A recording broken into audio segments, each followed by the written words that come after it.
I'm Marcus Thornfield, 47, and I'm standing in what used to be my father's corner office, watching him through the glass partition as he takes orders from my assistant. 25 years ago, he looked me dead in the eye and said I'd never amount to anything, that I was too soft, too idealistic, too naive for the real world. He cut me off completely when I refused to join his construction empire on his terms, forcing me to start over with nothing but a worn toolbox and burning determination. Today, I own Thornfield Construction, the company he spent 40 years building. He works for me now, and every morning when he clocks in, I see that same mixture of pride and resentment flickering in his eyes. But what he doesn't know yet is why I really bought his company, and what I discovered about our family that changes everything. Some victories taste sweeter than others, but this one carries the weight of a lifetime of proving him wrong. There's a family portrait hanging in my home office now, the same one that used to sit prominently on Dad's desk for 30 years. In it, we're all dressed in our Sunday best, standing in front of our colonial house in Westchester. I'm skinny and serious, while my older brother David,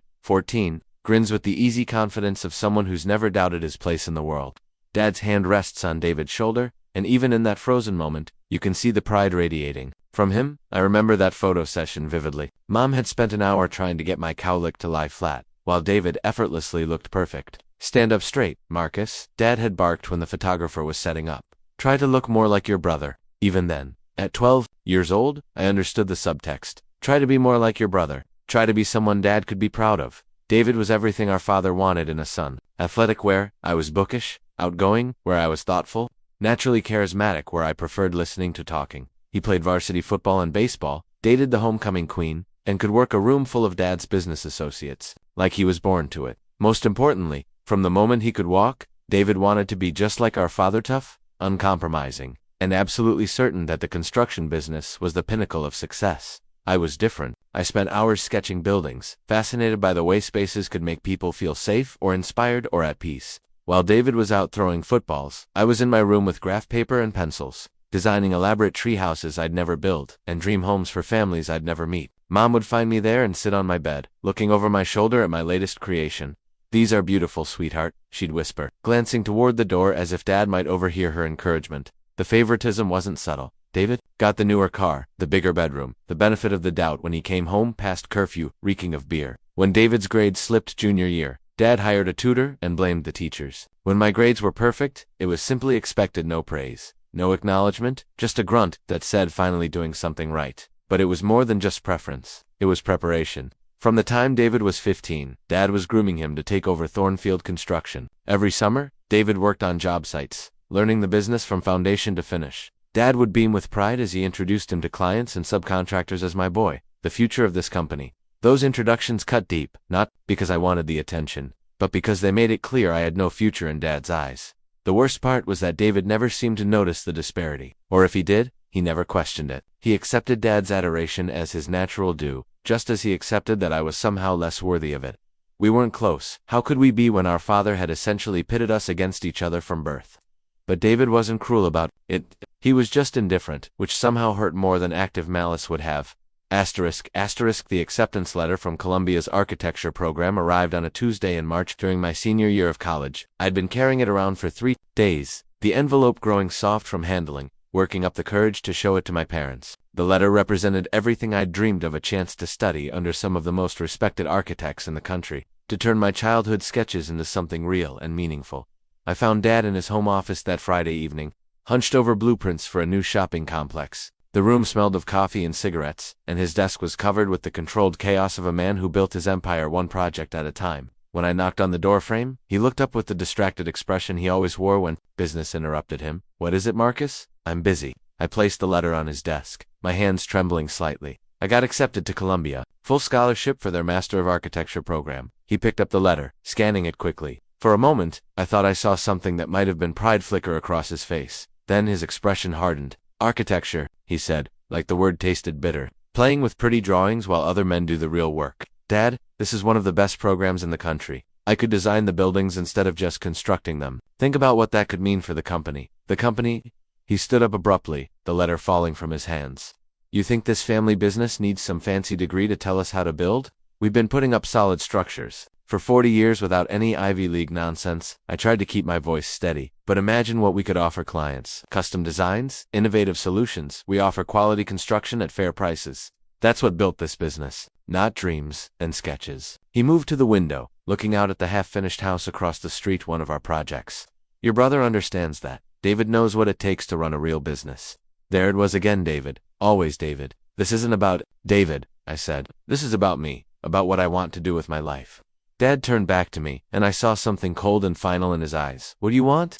You think this is about what you want? This company has supported you for 22 years, paid for your food, your clothes, your education, and now you want to run off and play artist, instead of stepping up and taking responsibility. I'm not running away. I'm trying to contribute. Something meaningful. Meaningful. His voice rose. You know what's meaningful? Putting roofs over people's heads, creating jobs for honest workers, building something that lasts. Not sitting in some ivory tower, drawing pictures that'll never see daylight. I felt something break inside me, a final thread of hope that maybe, just maybe, he could see past his narrow vision of what success looked like. Why can't you just once be proud of what I've accomplished? Proud. He laughed, but there was no humor in it. You want me to be proud that my son wants to abandon his family, his responsibilities, to chase fantasies? It's not a fantasy. It's a career, a legitimate profession. Here's what's legitimate, he said, moving to stand directly in front of me. You have two choices. You can forget this nonsense. Come work for the company like you should have done years ago, and start learning what it really means to be a Thornfield. Or you can take your fancy acceptance letter and walk out that door. But if you do, don't expect to come crawling back when reality hits. The room fell silent except for the ticking of the grandfather clock in the corner, the same clock that had marked time through countless family dinners, Christmas mornings, and quiet evenings. Now it seemed to be counting down to the end of everything I'd known. You're asking me to choose between my dreams and my family, I said quietly. I'm asking you to grow up and face reality. Dreams don't pay mortgages or support families. Dreams don't build legacies. He picked up the acceptance letter from where it had fallen and held it out to me. So what's it going to be, Marcus? Are you a Thornfield, or are you just another dreamer who's too good for honest work? I took the letter from his hand, feeling the weight of 22 years of trying to earn his approval, trying to be the son he wanted instead of the son I was. In that moment, looking at his face, stubborn, disappointed, utterly convinced of his own righteousness, finally understood that I would never be enough for him, not as I was. I'm going to Columbia, I said. The words hung in the air between us like a bridge burning. Dad's face didn't change, but something shifted in his posture, a closing off that was as final as a door slamming shut. Then you're no son of mine. Asterisk, asterisk. I left home the next morning with 2 suitcases, my car, and exactly $847 in my checking account. Dad had made good on his threat by the time I woke up. He'd already called the bank and removed me from the family accounts. Mom slipped me an envelope with $300 cash and a note that simply said, "Follow your heart. Love, Mom." She couldn't say goodbye in person. Dad had forbidden her from enabling my selfishness. Columbia could defer my acceptance for a year, but they couldn't defer the reality of needing to survive. The scholarship covered tuition and books, but not living expenses in Manhattan.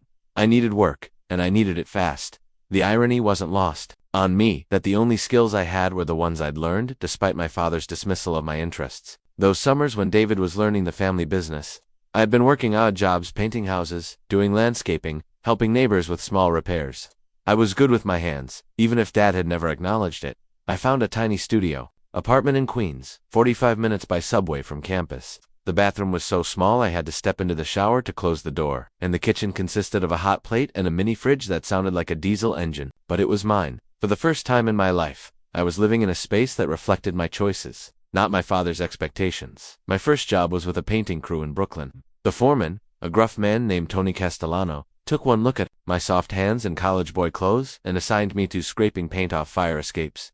It was hard, tedious work that left my arms aching and my hands blistered, but there was something honest about it. Every stroke of the scraper removed another layer of old paint, revealing the clean metal underneath. It felt like a metaphor for my own life. You're not like the other college kids we get, Tony told me after my first week. They show up thinking they're too good for real work. You just put your head down and do the job. I didn't tell him that I had nowhere else to go. No trust fund to fall back on. No family safety net. The work wasn't beneath me because nothing was beneath me anymore. I was starting from zero, and every dollar I earned, every skill I developed, was mine. After 6 months of painting, I moved to a small construction crew run by an old-timer named Eddie Moretti. Eddie had been building houses in Queens for 30 years, and he took pride in old-school craftsmanship that was becoming rare in an industry increasingly focused on speed and profit margins. He taught me framing, basic electrical work, plumbing, the fundamental skills that turn blueprints into homes. Construction's not just about following plans, Eddie would say, his weathered hands guiding mine as we set a header beam. It's about understanding how things fit together, how they support each other, You got to think like the building thinks. I soaked up everything he taught me. Unlike the casual labor jobs I'd done in high school, this felt purposeful. I was learning not just to work with my hands, but to think through problems, to see solutions that weren't obvious on paper. When Eddie handed me my first real paycheck, $1,200 for 2 weeks of work, I felt a pride that had nothing to do with anyone else's approval. With my last $200, I bought a used toolbox from a pawn shop in Astoria. It was scratched and dented, missing several tools, but it was a start. I remember sitting in my tiny apartment that night, running my hands over the worn handle, imagining all the projects those tools had seen, all the homes they'd helped build. The previous owner had scratched his initials arm into the metal lid. I wondered what his story was, whether he'd been proud of the work those tools had done. I added my own tools slowly, buying quality when I could afford it, making do with cheaper alternatives when I couldn't. Each purchase was a deliberate choice, an investment in a future I was building myself. The hammer I bought had the perfect weight and balance. The level was accurate to the hairline. The tape measure snapped back with satisfying precision. These weren't just tools. They were extensions of my hands, my will, my determination to prove that I could build something lasting. By the end of that first year, I was making decent money and learning faster than I'd ever learned anything in my life. Eddie started trusting me with more complex tasks, even asking my opinion on job site challenges. I was developing an instinct for construction that surprised even me, an ability to look at a problem and see not just what was wrong, but how to fix it in a way that would prevent future issues. The work was changing me physically and mentally. My hands grew calloused and strong. My shoulders broadened from carrying lumber and hauling materials.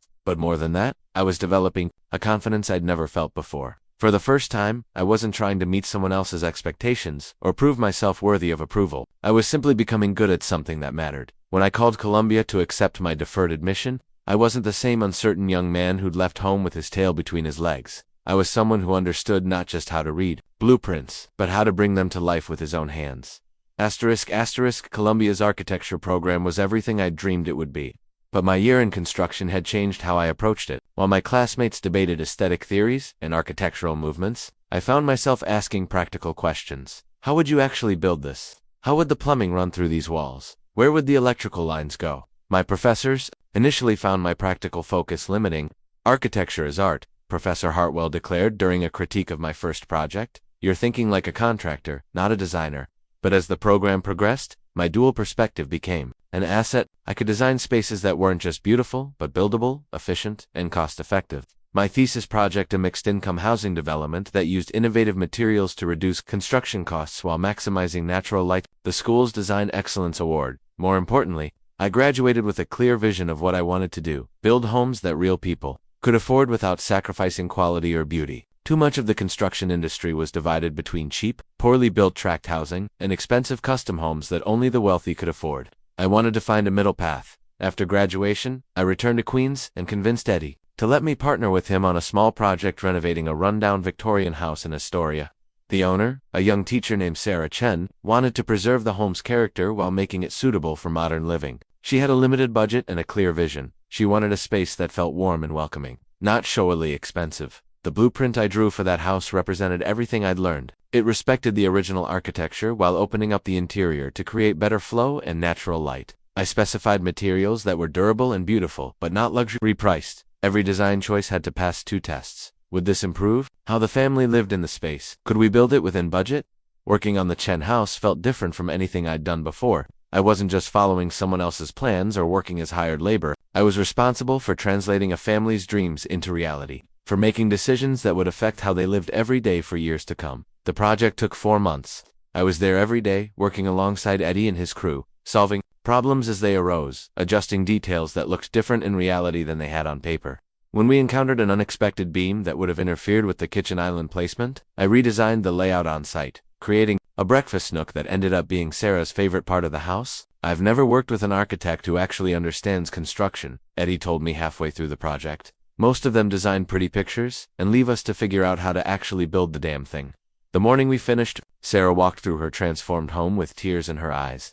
The old Victorian had been restored to beauty, but it was also clearly a modern family home, functional, comfortable, filled with light. This is exactly what I imagined, she said, running her hand along the restored oak banister. I never thought I could afford something this beautiful. That moment crystallized everything for me.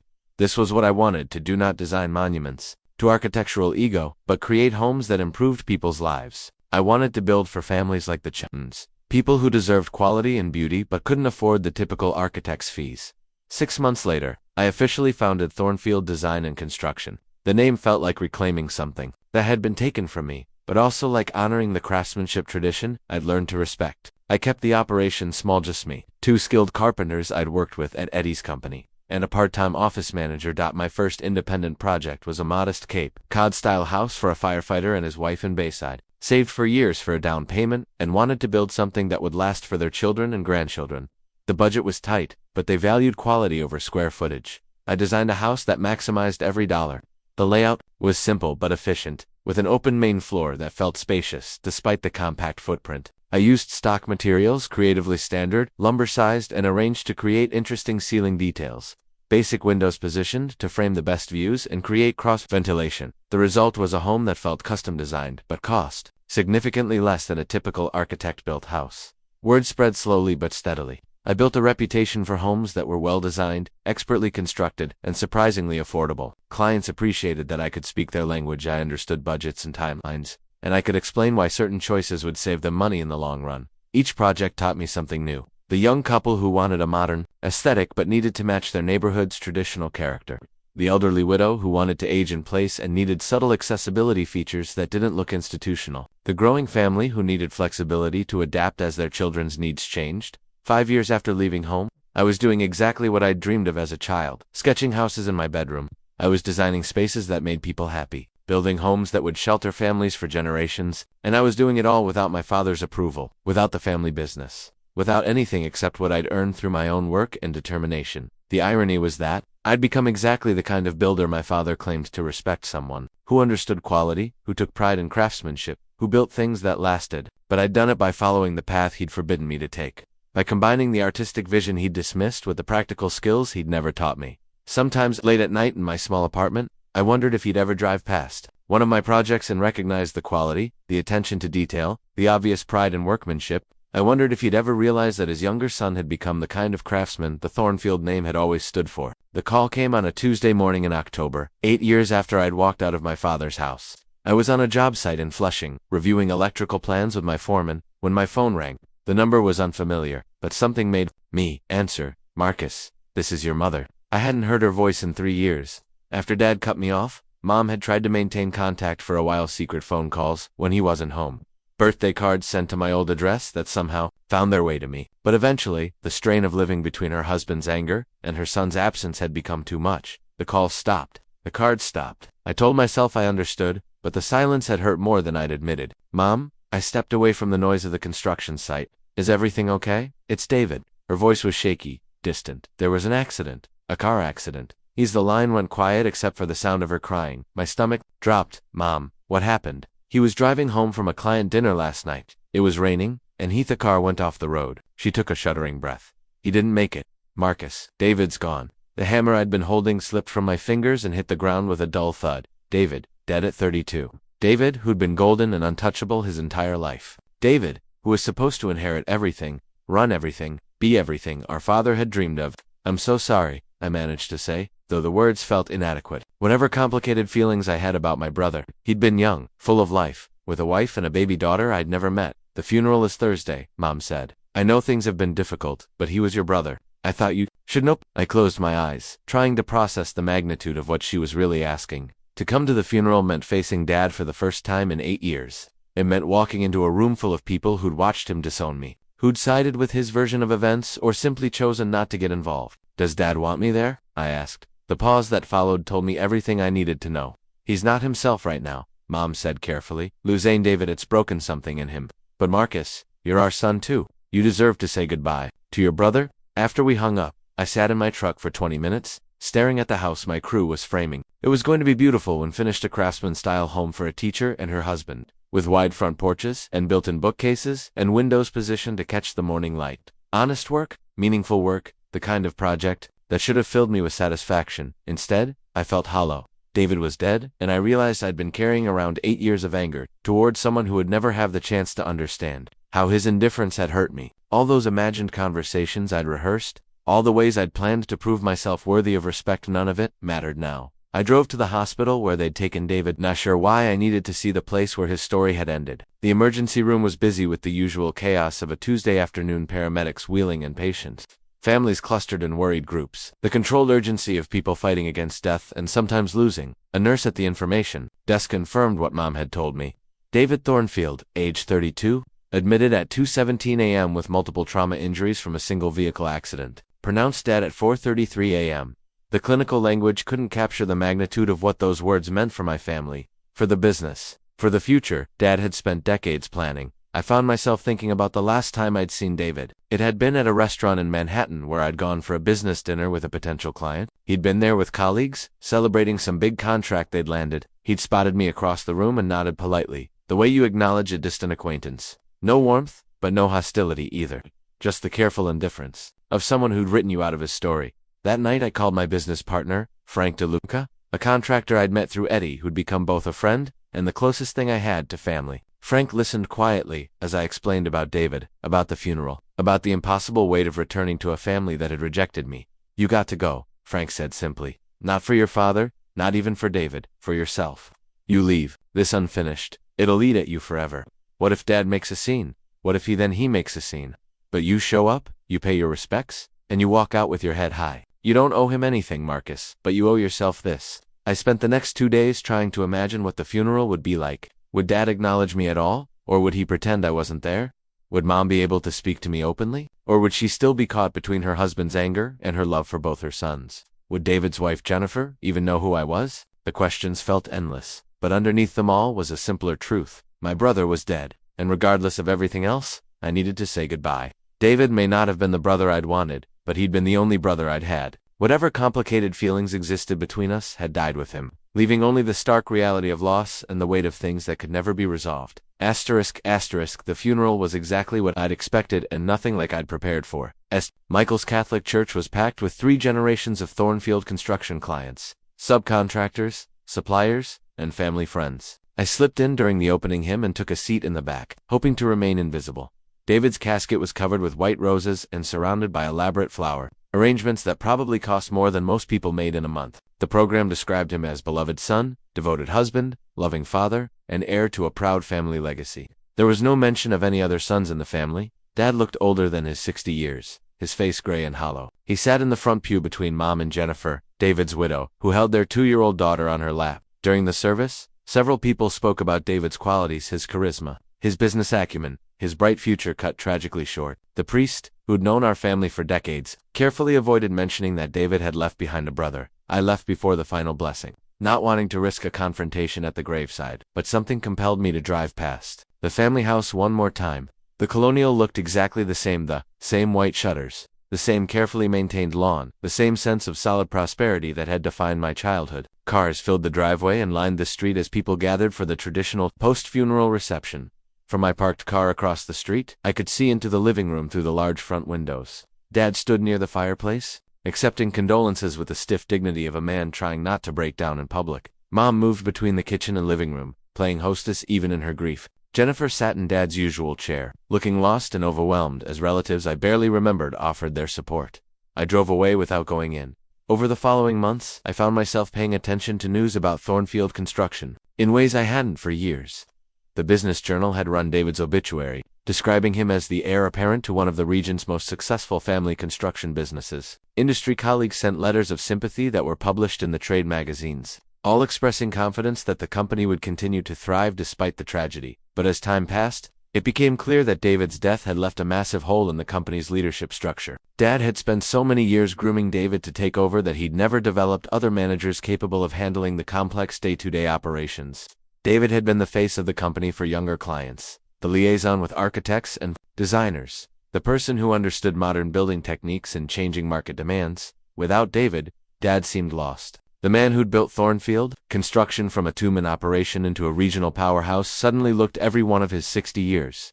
Industry sources, suppliers, and subcontractors who'd worked with both our companies began quietly mentioning that something was wrong at Thornfield. Projects were running over schedule. Quality was slipping. Key employees were leaving for competitors. Frank, who kept his ear to the ground about everything happening in our industry, started bringing me reports that painted an increasingly troubling picture. Word is, your father's not handling things. Well, he told me over coffee one morning, lost a big commercial contract last month because they couldn't meet the deadline. Had to eat 30 grand in penalties. I told myself I didn't care. Dad had made his choices 8 years ago when he decided that David was his only real son. If the business was struggling now, that was the consequence of putting all his succession planning eggs in one basket. I had my own company to run, my own clients to serve, my own future to build. But despite my anger, despite years of feeling rejected and dismissed, I couldn't entirely shake my concern for the business that bore our family name. Thornfield Construction had been building quality homes and commercial buildings for over 4 decades. Hundreds of families lived in houses Dad's crews had built. Dozens of workers depended on the company for their livelihoods. The reports kept coming. A lawsuit from a client claiming defective work. To senior foremen who quit to start their own company. A line of credit that was called in early when the bank grew nervous about the company's stability. Each piece of news felt like watching a slow-motion train wreck. Inevitable but somehow still shocking. The most troubling information came from Tony Castellano, my old painting boss who still did finish work for various contractors. I was in your father's office last week, he told me. Man looks like he's aged 10 years since the funeral. Keeps David's hard hat on his desk. Talks about him like he might walk through the door any minute.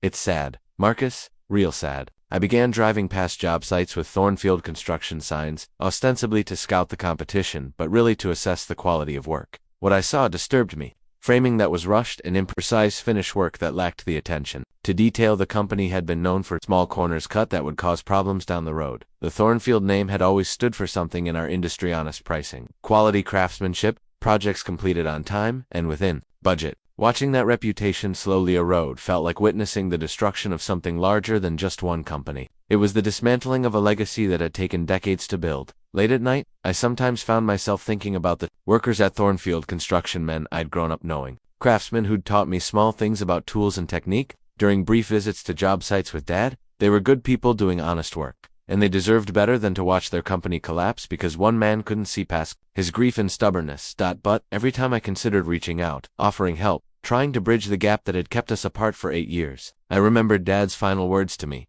Then you're no son of mine. Those words had defined our relationship ever since. Whatever was happening at Thornfield Construction, I told myself, was no longer my concern. The man who'd raised me had made it clear that I was dead to him. If his business died too, that was simply the natural consequence of the choices he'd made. 2 years after David's death, the inevitable finally happened. Frank came into my office on a gray Monday morning with a legal document in his hand and a grim expression on his face. Thornfield Construction is filing for Chapter 11, he said, placing the bankruptcy notice on my desk. My cousin works at the courthouse. This got filed Friday afternoon. I stared at the papers, seeing my family name reduced to a case number and legal jargon. According to the filing, the company owed nearly $2 million to various creditors, suppliers, subcontractors, the bank, even the IRS. Assets were listed at just over $800,000, mostly in equipment and the small office building Dad had purchased in the 1980s. There's more, Frank said.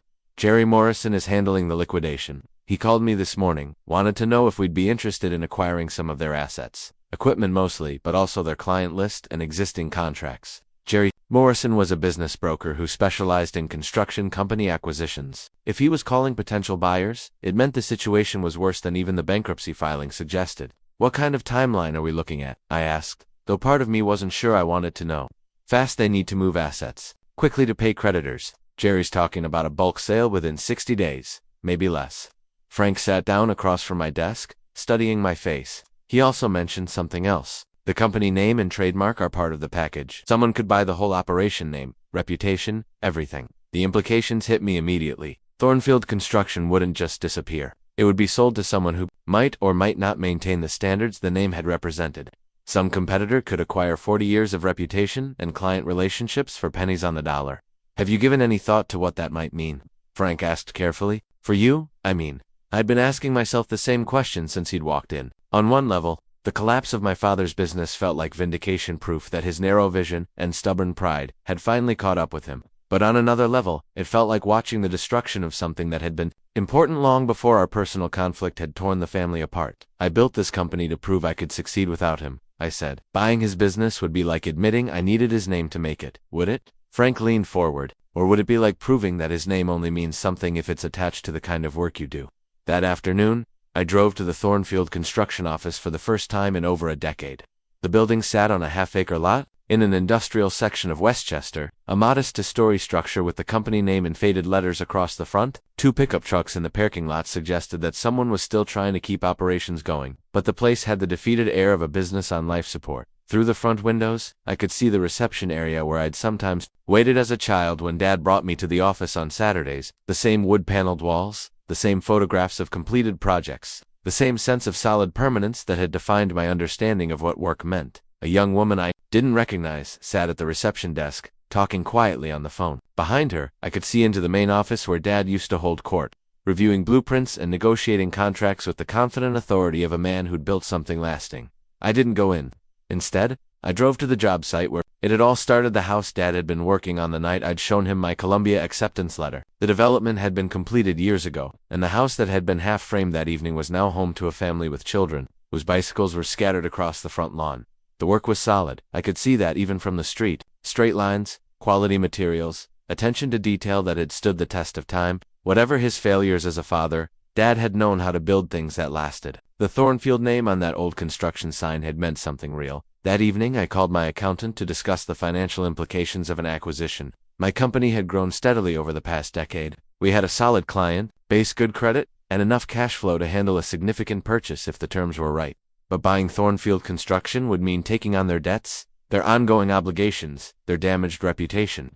From a purely business standpoint, my accountant explained, you'd be buying assets at fire sale prices. The equipment alone is worth more than they're likely to get in liquidation, but you'd also be taking on significant risk. The risk wasn't just financial. If I bought the company, I'd become responsible for finishing David's unfinished projects, managing relationships with clients who might not trust the Thornfield name anymore, and somehow rebuilding a reputation that had been tarnished by 2 years of declining performance. But there was another risk. One my accountant couldn't quantify. The risk of facing my father as his son's competitor became his son, the owner of everything he'd built. The man who'd told me I'd never amount to anything would have to watch me, literally own his life's work. Frank found me in my office late that night, staring at financial projections and architectural drawings for projects we had in development. You've been thinking about this all day, he said. What's your gut telling you?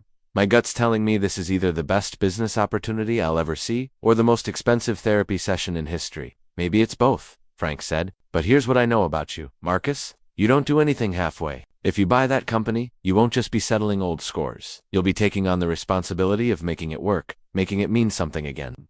He was right, and that was what scared me most. Buying Thornfield Construction wouldn't be about revenge or proving a point. It would be about taking responsibility for preserving something valuable that was in danger of being lost forever. It would mean becoming the custodian of a legacy that had shaped my life, even when I was fighting against it. The bankruptcy papers were still on my desk, next to sketches for a house I was designing for a young family in Stamford. Both documents represented different versions of the future, one where the past finally died, and another where it was somehow redeemed. For the first time in 10 years, I wasn't sure which future I wanted more. Before making any decision about acquiring Thornfield Construction, I needed to understand exactly what had gone wrong. A company doesn't go from regional success to bankruptcy in 2 years without serious underlying problems. David's death had certainly been a catalyst, but Frank and I suspected there were deeper issues that predated the accident. I hired a forensic accountant named Rebecca Walsh to conduct a thorough review of Thornfield's financial records. Rebecca specialized in construction company analysis and had a reputation for finding problems that others missed. If there were skeletons in the company's financial closet, she'd uncover them. I'll need access to everything, Rebecca told me. During our initial meeting, bank records, tax filings, accounts receivable, vendor contracts, payroll records, project files, the whole picture. Getting that access required delicate negotiations with Jerry Morrison and the bankruptcy court. As a potential buyer, I had the right to examine the company's books, but I couldn't let on that this was personal. Officially, I was Marcus Thornfield, of Mount Design and Construction, evaluating an acquisition opportunity. The family connection never came up. Rebecca's preliminary report arrived 2 weeks later, and the summary paragraph stopped me cold. Initial review suggests systematic financial irregularities beginning approximately 4 years ago. Recommend immediate, detailed investigation of cash flow management and executive compensation structures. The detailed investigation took another month and revealed a pattern of financial mismanagement that was staggering in its scope and sophistication. David hadn't just been groomed to take over the business. He'd been systematically looting it. It started small personal expenses charged to company accounts, business trips that were really vacations, equipment purchases for projects that didn't exist. Over time, the amounts grew larger and the schemes more elaborate. David had created fake subcontractor invoices for work that was never performed, inflated material costs on projects and pocketed the difference, and diverted payments from completed jobs into personal accounts. The most damaging revelation was David's gambling problem. Rebecca had tracked large cash withdrawals that corresponded with weekend trips to Atlantic City and Las Vegas. When David's losses mounted, he'd borrowed against the company's line of credit to cover his debts. By the time of his death, he'd stolen nearly $400,000 from the business. Your brother was running a sophisticated embezzlement operation, Rebecca explained as we reviewed the evidence. He was smart about it, never took so much at once that it would trigger immediate suspicion, and he covered his tracks by manipulating project accounting. But the cumulative effect was devastating. The most heartbreaking discovery was a series of letters David had written but never sent, found in his desk after the accident. They were addressed to Dad, confessing everything and begging for forgiveness. The last one was dated 3 days before the crash. Dad, one letter began, I know this will destroy you, but I can't keep living this lie. The company is in trouble because of my mistakes, not market conditions or bad luck. I've been stealing from us for years, and I don't know how to stop or how to fix what I've broken. I'm not the son you think I am. I'm not even close to being the man you raised me to be. Reading those letters, I felt a complex mixture of emotions I wasn't prepared for. Anger at David for his betrayal of Dad's trust, but also pity for the pressure he'd obviously felt to maintain his golden boy image. Vindication that the perfect son hadn't been so perfect after all, but also sadness that David had died carrying this enormous guilt without ever finding the courage to confess. The evidence explained so much about Thornfield Construction's decline. Dad wasn't just grieving the loss of his son and heir. He was unknowingly trying to manage a business that had been fundamentally compromised. The financial problems, the missed deadlines, the quality issues, they all stemmed from the damage David had done before his death. Does the father know any of this? Rebecca asked. No, I said, and he might never know unless someone tells him. That realization created a new dilemma. Buying the company would give me access to all of David's records, making me the keeper of secrets that would destroy Dad's memory of his favorite son. Did I have the right to that knowledge? Did I have the obligation to share it? Frank and I spent long hours discussing the implications. Maybe your father deserves to know the truth, Frank argued. Maybe understanding what really happened would help him make sense of everything that's gone wrong. Or maybe it would destroy him completely, I countered. David's already dead. What's the point of poisoning Dad's grief with the truth about what his golden boy really was? But there was another consideration: the employees and clients who'd been affected by David's theft. Some of the company's financial problems had resulted in delayed paychecks for workers and substandard materials on projects. People had suffered real consequences because of David's selfishness. If you buy the company, Rebecca said, you'll be in a position to make things right. You could finish the projects properly, restore relationships with suppliers, maybe even track down some of the stolen money through insurance claims. The investigation had given me the information I needed to make an informed decision about the acquisition, but it had also burdened me with knowledge I wasn't sure I wanted. David hadn't been the perfect heir Dad had believed him to be. He'd been a deeply flawed man whose weakness and selfishness had nearly destroyed everything Dad had built. The irony was devastating. Dad had rejected me for not being enough like David, never knowing that David was slowly destroying the very thing Dad had wanted him to inherit. The son he'd dismissed as too soft and idealistic might be the only one capable of saving the family legacy. That night, I sat in my office with David's confession letter spread across my desk. In his own handwriting, my brother had documented the systematic destruction of our father's life's work. He'd been tortured by guilt and shame, but he'd kept stealing anyway, kept lying anyway, kept playing the role of the perfect son while betraying everything that role represented. I wish I could be the man you see when you look at me, David had written in his final letter. I wish I could live up to the Thornfield name, instead of destroying it. But I'm weak, Dad. I'm weak in ways you never imagined, and I'm taking the company down with me. Reading those words, I felt something shift inside me. This wasn't about proving Dad wrong anymore, or getting revenge for the years of rejection and dismissal. This was about something much larger, the responsibility to preserve something valuable that was in danger of being lost forever, and the opportunity to honor what the Thornfield name could represent when it was attached to integrity instead of deception. David was gone, taking his secrets with him, but the damage he'd done could still be repaired, and the legacy he'd tarnished could still be redeemed. The question was whether I was strong enough to take on that responsibility, and whether I could do it without destroying Dad in the process. The letter was tucked inside Mom's jewelry box, beneath the velvet tray that held her wedding rings, and the pearl necklace Dad had given her for their 20th anniversary. I found it 3 days after her funeral. While helping Jennifer sort through personal belongings that Dad couldn't bear to touch, Mom had died quietly in her sleep 6 months after David's accident, a heart attack. The doctor said, though everyone knew it was really grief that killed her. She'd never recovered from losing David, and watching Dad retreat into bitter isolation had drained whatever strength she had left.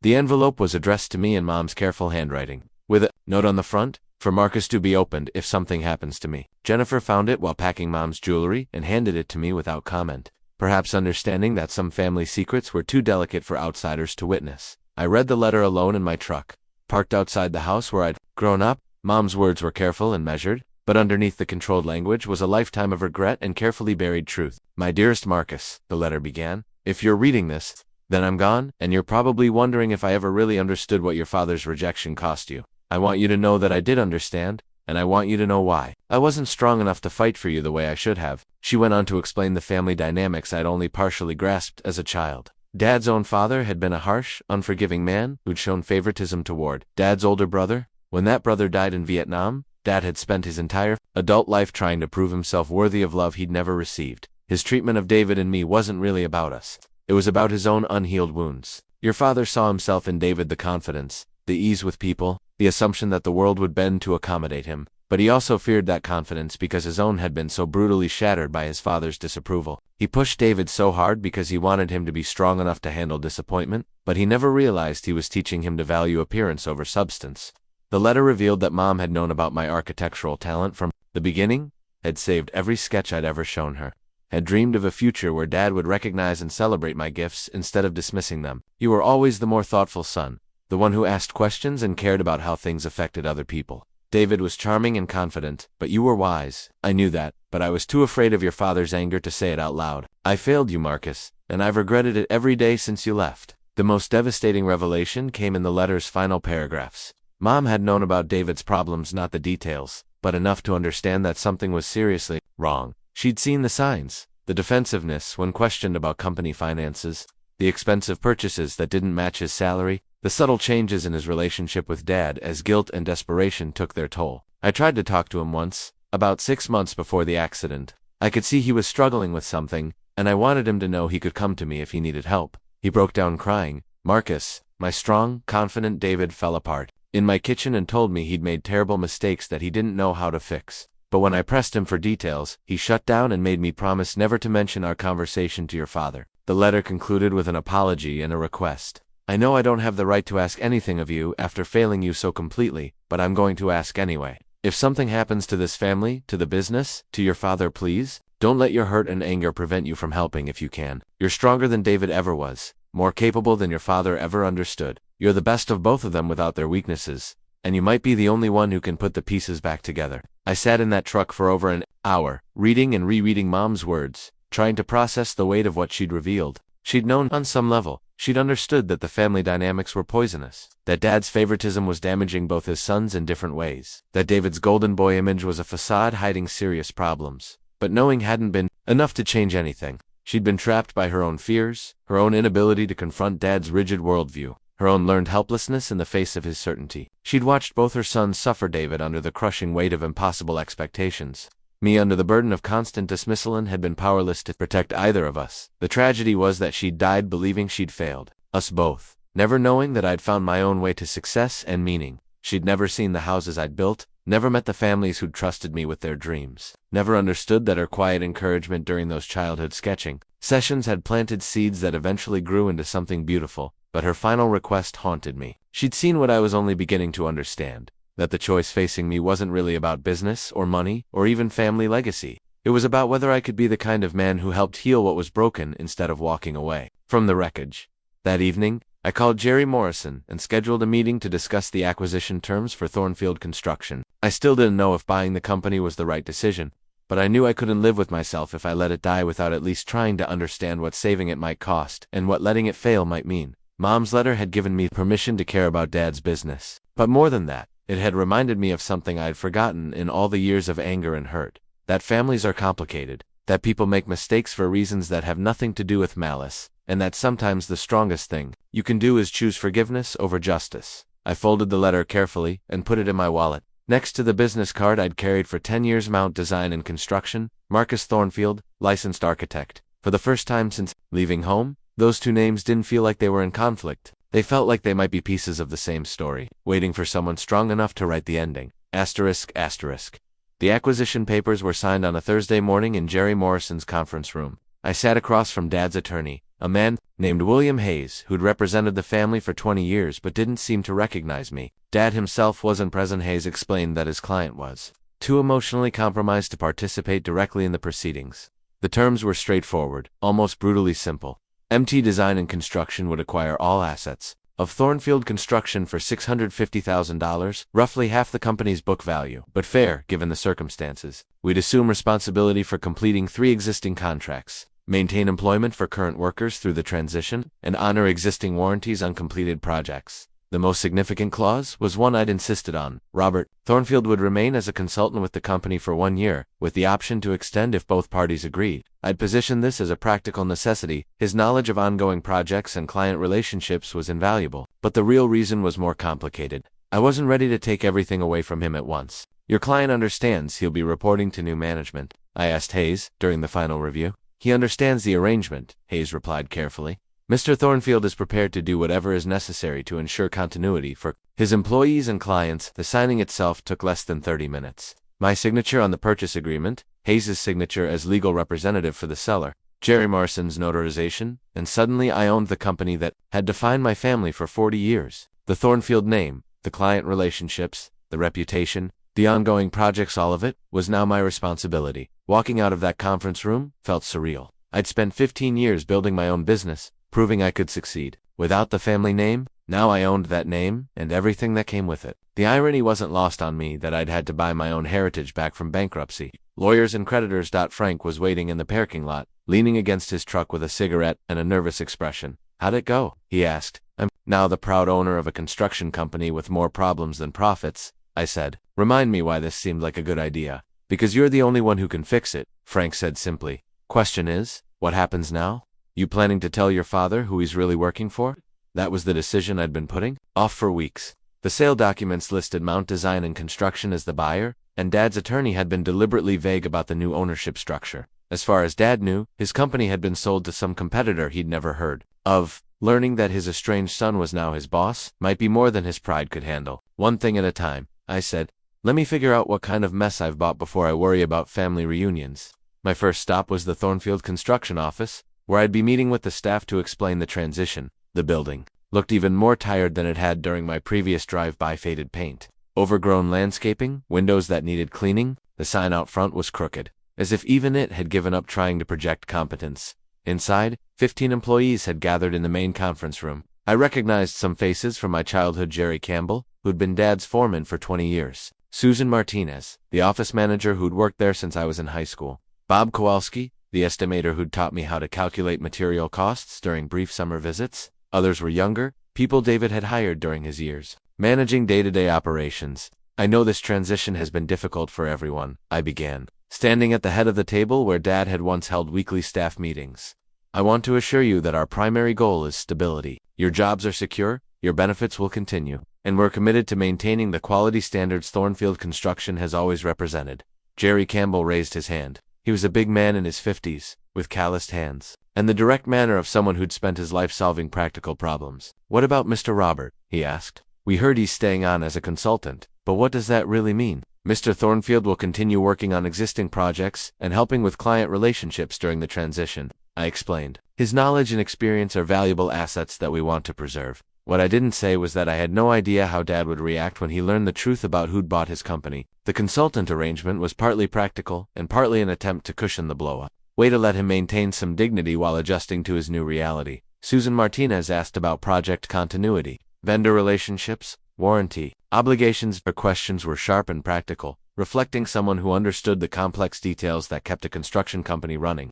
I found myself grateful that David hadn't destroyed the entire management structure during his years of financial manipulation. After the meeting, I spent the afternoon reviewing project files and financial records. The 3 ongoing contracts we'd inherited were manageable: a small office building, a residential addition, and a commercial renovation. None were particularly profitable, but completing them properly would help restore confidence in the Thornfield name. The real challenge would be rebuilding relationships with suppliers and subcontractors who'd been burned by late payments and project delays during the company's decline. Some vendors had already written off Thornfield Construction as a bad credit risk. Convincing them to work with us again would require demonstrating that new management meant new standards. Late that afternoon, Jerry Campbell knocked on the office. Door. I was now using David's old office, which still contained family photos and architectural awards from projects I'd never heard about. Can I speak plainly? Jerry asked, settling into the chair across from the desk. I hope you will. The crew's been through hell these past 2 years. Good men who've worked here for decades, watching everything fall apart and not understanding why. Mr. Robert's a good man, but he's been lost since David died. This place needs leadership. Real leadership, not just someone managing the decline. Jerry's words carried the weight of someone who'd watched the company he'd helped build slowly self-destruct. He'd probably known something was wrong long before the bankruptcy filing, but, like everyone else, he'd been powerless to fix problems he couldn't fully understand. What would real leadership look like to you? I asked. Straight talk. Fair treatment. Projects done right, on time, within budget. The way things used to be before. He stopped himself, perhaps realizing he was criticizing the dead. Before everything got complicated, I spent that evening in David's office, going through files, and trying to understand the scope of what I'd taken on. The desk drawers contained the usual business ephemera, contracts, correspondence, project photos, but also personal items that painted a picture of the brother I'd never really known. There were photos of his daughter, Emma, at various ages, baby in Jennifer's arms, a toddler taking her first steps, a preschooler in a Halloween costume, cards from Father's Day and birthdays, childlike drawings labeled for Daddy in crayon, a small framed photo of David and Dad at a construction site, both wearing hard hats and grinning at the camera. The personal artifacts humanized David in ways that surprised me. Whatever his flaws, whatever mistakes he'd made, he'd been a father who'd loved his daughter and a son who'd wanted to make his father proud. The tragedy wasn't just that he'd stolen money or damaged the business, it was that he'd felt so trapped by expectations that he'd chosen deception over honesty, maintaining appearances over seeking help. Tomorrow, I'd have to face Dad for the first time in 15 years. I'd have to look him in the eye and pretend I was just another businessman who'd bought his company, while knowing things about his golden son that would devastate him if he learned the truth. The weight of that knowledge felt almost unbearable. But tonight, sitting in David's chair and looking at pictures of the family I'd been estranged from for so long, I felt something I hadn't expected. Not anger or vindication, but a deep sadness. For all the time we'd lost, all the conversations we'd never had, all the ways we might have helped each other, if pride and stubbornness hadn't kept us apart. I'd bought more than a construction company. I'd bought the responsibility to heal what was broken, to preserve what was valuable, and to somehow find a way forward that honored both the legacy Dad had built and the truth about what had nearly destroyed it. ***, Dad walked into the Thornfield Construction office at exactly 7:30 a.m. on Monday morning, just as he had every workday for 40 years. I watched from David's old office as he hung his jacket on the coat rack near the reception desk and picked up his new employee ID badge from Susan Martinez. The badge was a small thing, a laminated card with his photo and Robert Thornfield, consultant, printed beneath, but the symbolism was devastating. He looked older than his 64 years. Thinner than I remembered, with gray hair that had gone completely white since Mom's funeral. His movements were careful and deliberate, like a man who'd learned not to trust his own balance. The confident authority that had defined him throughout my childhood had been replaced by something more tentative, more uncertain. I'd arrived an hour early, partly to prepare for this moment, and partly because I couldn't sleep. Seeing him in person for the first time in 15 years was more difficult than I'd anticipated. This wasn't the intimidating figure who'd dominated my childhood, who'd built an empire through sheer force of will and uncompromising standards. This was a grieving father who'd lost his wife, his son, and his life's work within the span of 2 years. Susan knocked on my door at 8 a.m. "Mr. Robert is here for the orientation meeting," she said quietly. We'd agreed that I'd meet with him to review current projects and discuss his role as a consultant, maintaining the fiction that I was simply the new owner's representative. "Send him in," I said, turning my chair to face the window so he wouldn't see my face immediately when he entered. "Mr. Thornfield," I heard him say behind me. "I'm Robert Thornfield. I appreciate you keeping me on during this transition." I turned around slowly, watching his face as recognition dawned. For a moment, neither of us spoke. He stood in the doorway, his hand still on the doorknob, staring at me with an expression that cycled through confusion, shock, and something that might have been pain. "Hello, Dad," I said quietly. He stepped into the office and closed the door. Behind him, his movements mechanical, as if his body was operating independently of his mind. "You," he said. "You bought the company." "Yes. Why?" The word came out sharp and bitter. "What kind of game is this, Marcus?" "It's not a game. The company was going under. I had the resources to save it." "Save it?" He laughed, but there was no humor in the sound. "Or destroy it. Finish what you started when you walked out 15 years ago." I'd prepared for anger, expected accusations, anticipated that he might storm out rather than work for the son he'd disowned. But I hadn't prepared for the raw pain in his voice, the suggestion that my leaving had somehow contributed to the company's collapse. "Dad, I didn't cause any of this. The company failed because I lost David," he interrupted. "Because the son who understood this business, who cared about preserving what we built, died in that accident. You think you can just waltz back in and take over what you never wanted in the first place? The irony of his words hit me like a physical blow. David, the son who understood the business, had been systematically destroying it through theft and mismanagement. David, who cared about preserving what they'd built, had nearly bankrupted the company to cover his gambling debts. But I couldn't tell him that, not yet, maybe not ever. I want to preserve it, I said instead. The Thornfield name means something. In this industry, it represents quality, integrity, reliability. I don't want to see that lost. Integrity. Dad's voice rose. You want to lecture me about integrity? You abandoned your family, turned your back on everything we stood for, and now you have the nerve to talk about preserving our name. I felt the familiar anger rising, the old patterns of defensiveness and hurt that had defined our relationship for so many years, but I forced myself to stay calm. This wasn't about relitigating the past. It was about finding a way forward. I left because you made it clear I had no place here, I said evenly, but I've spent 15 years building a reputation in this industry. I know what quality construction looks like, and I know what it takes to run a successful business. I'm not here to destroy anything. I'm here to rebuild. Dad moved to the window, looking out at the parking lot where his old pickup truck sat next to my newer one. The view encompassed the small industrial complex where Thornfield Construction had established its headquarters. But I wondered if he was really seeing the present or remembering some version of the past, when everything had seemed more certain. What do you want from me? He asked without turning round. I want your knowledge, your relationships with clients and subcontractors, your understanding of the projects we need to complete. I paused, choosing my next words carefully. And I want you to teach me about the parts of this business I don't know. He turned back to face me, his expression skeptical. Teach you? You have a fancy architecture degree and your own company. What could I possibly teach you? How to manage large commercial projects, how to work with municipal inspectors and building departments, how to handle the political aspects of major contracts. I gestured around the office. How to run a company that employs 50 people instead of 5. It was true, but it was also a calculated appeal to his expertise, a way to give him some measure of authority in a situation where he had very little. Dad had always defined himself through his competence, his ability to solve problems and overcome obstacles. Taking that away from him completely would be unnecessarily cruel. You really think you can make this work? He asked. The company's reputation is shot. We owe money to half the suppliers in the county. 3 of our best foremen have already taken jobs with competitors. I think we can make it work together, I said. But it's going to require both of us setting aside some old grievances and focusing on what needs to be done. Dad studied my face for a long moment, perhaps looking for some sign of deception or hidden agenda. What he saw seemed to satisfy him, at least partially. There are 3 active projects, he said finally, his tone becoming more businesslike. The office building in Mount Kisco is behind schedule because we had material delivery problems. The residential addition in Scarsdale has permit issues that need to be resolved. The commercial renovation in White Plains is on track, but the client's been asking questions about our financial stability. For the next hour, we reviewed project files and discussed immediate challenges. Dad's knowledge was encyclopedic. He knew every detail of every contract, every quirk of every building inspector, every preference of every client. Whatever personal animosity existed between us, his professionalism was absolute. As he was leaving, he paused at the door. The crew's going to have questions, he said, about who you are, why you're here, what this means for them. What do you want me to tell them? The truth, he said.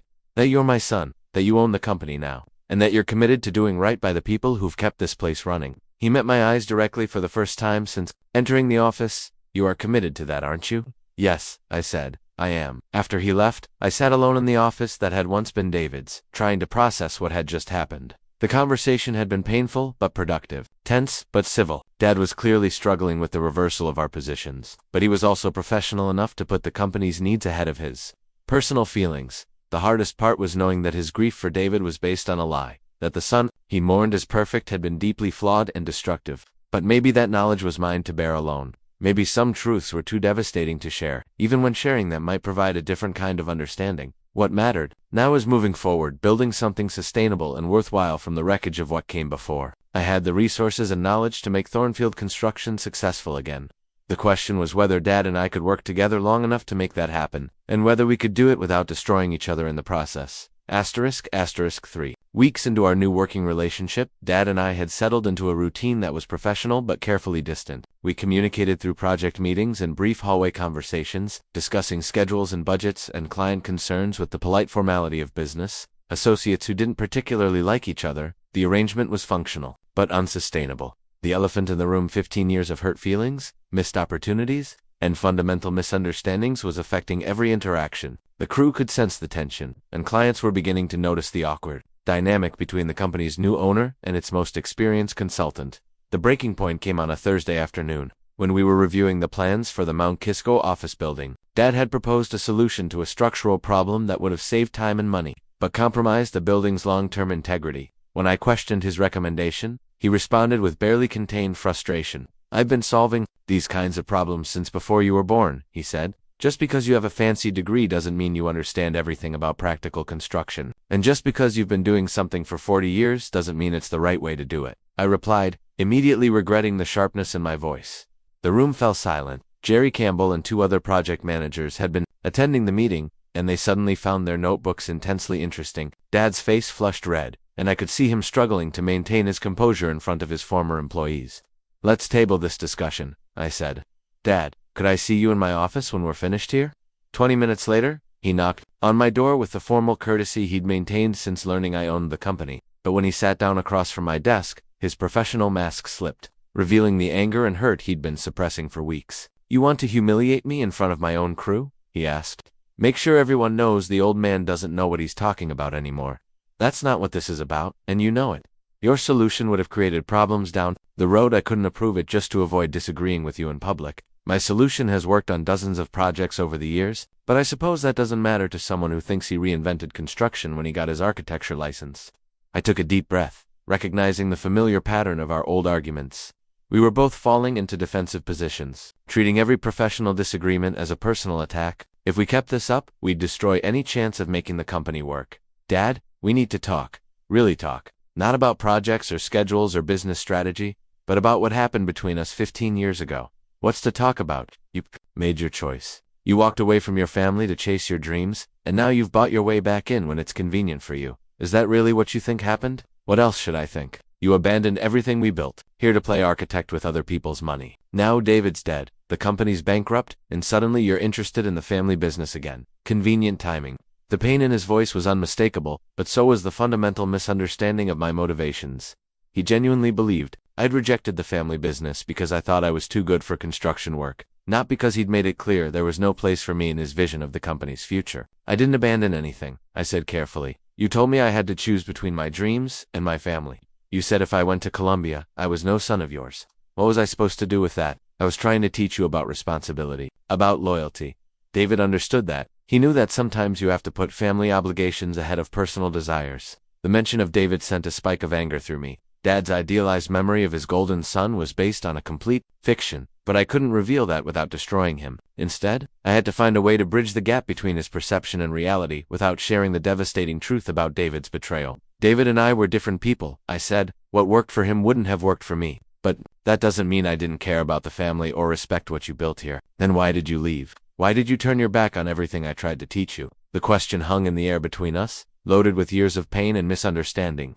I realized that Dad had never understood my decision to pursue architecture, had never seen it as anything more than youthful rebellion or intellectual arrogance. To him, my leaving had been a rejection of his values, his life's work, his fundamental belief that construction was honest work, worth taking pride in. "I left because I wanted to build things too," I said, "but I wanted to build them my way, using my own ideas about what quality and craftsmanship could look like. I thought architecture and construction could work together to create something better than either could achieve alone, and you couldn't do that here. You couldn't work with me to bring those ideas to the family business. Could I, really? You never asked for my input on designs, or showed any interest in my ideas. Every time I suggested something different, you dismissed it as impractical or unnecessary. You'd already decided that David was your heir, and I was just what? Just the son who wasn't good enough. The one who was too soft, too idealistic, too different from what you wanted." Dad was quiet for a long moment, staring out the window at the construction site across the street. When he spoke again, his voice was softer, more thoughtful. "Maybe I was too hard on you," he said. "Maybe I didn't understand what you were trying to accomplish. But I was trying to prepare you for a tough business. Trying to make sure you understood that success requires sacrifice and discipline. I understood that, but I also understood that success could mean different things to different people. For you, it meant building the biggest company with the most contracts. For me, it meant creating spaces that improve people's lives. And you've done that, created those spaces."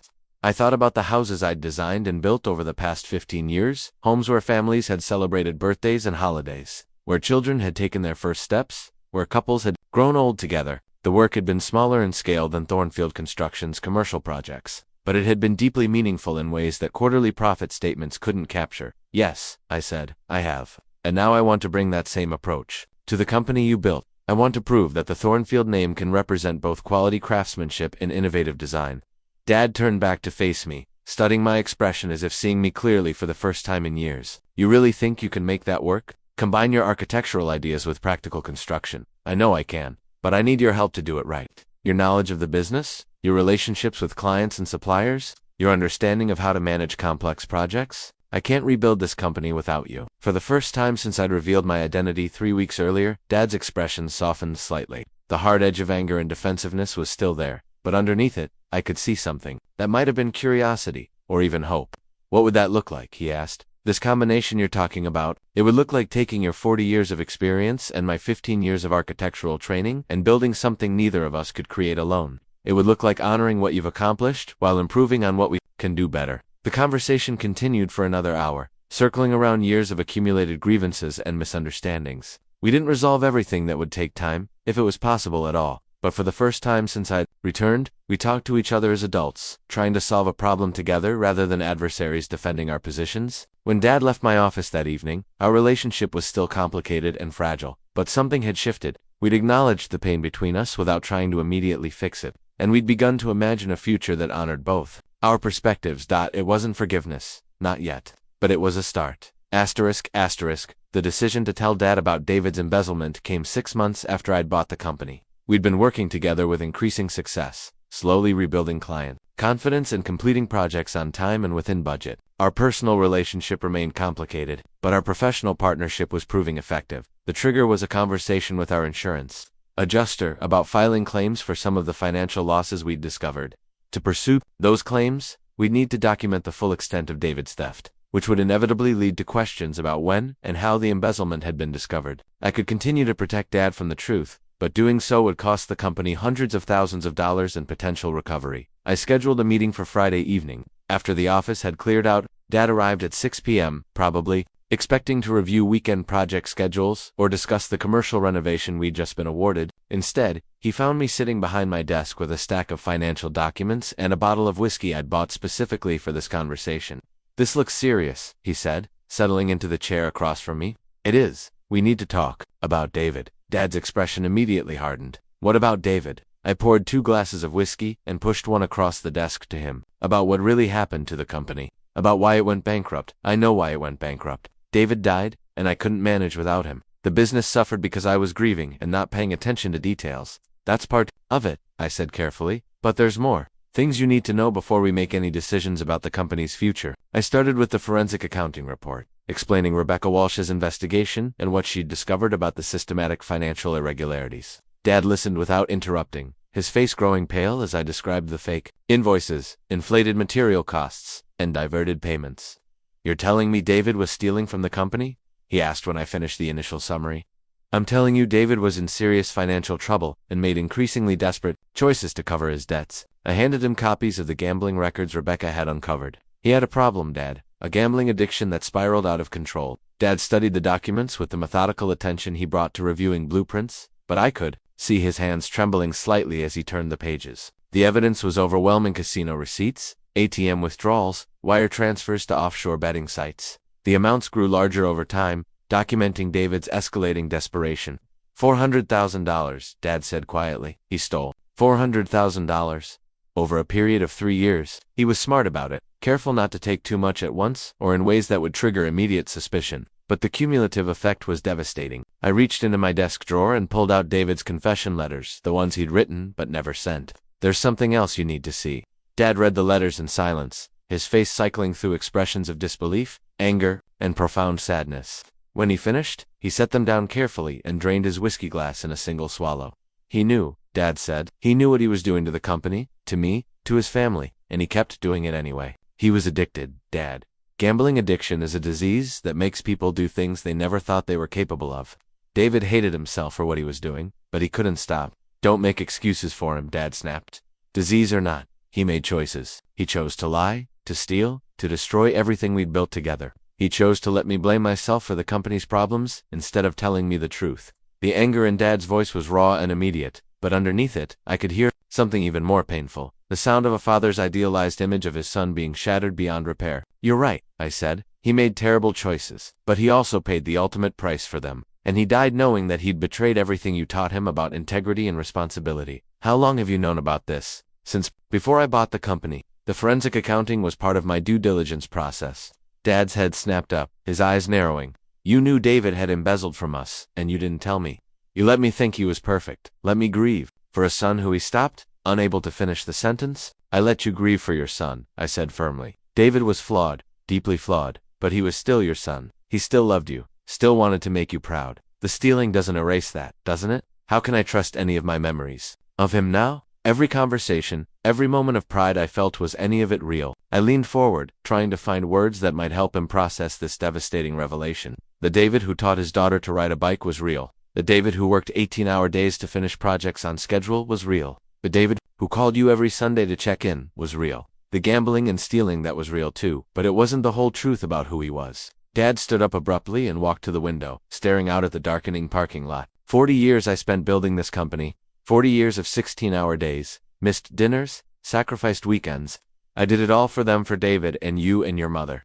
I wanted to leave you something meaningful, something to be proud of. You did leave us something meaningful. The Thornfield name still represents quality and integrity, even after everything that happened. That's why I bought the company back, why I'm working to restore what was damaged. But David didn't see it that way, did he? He saw it as something to exploit, something to steal from when he needed money for his gambling debts.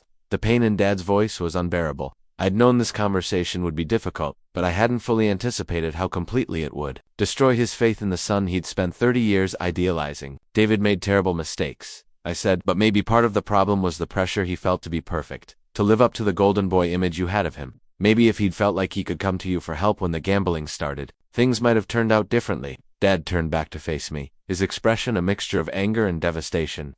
"Are you blaming me for what he did?"